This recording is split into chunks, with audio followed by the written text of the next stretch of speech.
अगर Avengers doomsday के trailer में थॉर की बेटी लव बीमार दिख रही है तो सवाल उठता है थॉर को लड़ना ही क्यों पड़ रहा है उसे बचाने के लिए। देखो, लव कोई नॉर्मल बच्ची नहीं है, वो इटर्निटी की चाइल्ड है, मतलब वो खुद मल्टीवर्स की लिविंग एम्बॉडीमेंट है। अब सिंपल लॉजिक समझो, अगर मल्टीवर्स मर रहा है तो लव भी वीक होगी, सिक पड़ेगी और इवेंचुअली खत्म। अब अगला बड़ा सवाल, अभी मल्टीवर्स को जिंदा कौन रखे हुए है? थॉर की बेटी का चाचा लोकी। हाँ, वही लोकी जो अब टाइमलाइंस के बीच बैठकर पूरे मल्टीवर्स को होल्ड कर रहा है।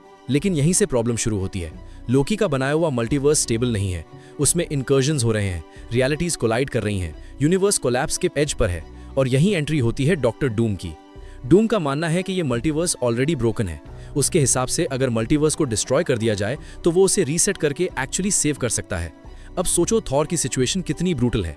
अगर मल्टीवर्स गया, लव गई, मगर लोकी को कुछ हुआ, मल्टीवर्स गया, और सामने खड़ा है डॉक्टर डूम जो दिखता है बिल्कुल उसके बेस्ट फ्रेंड जैसा।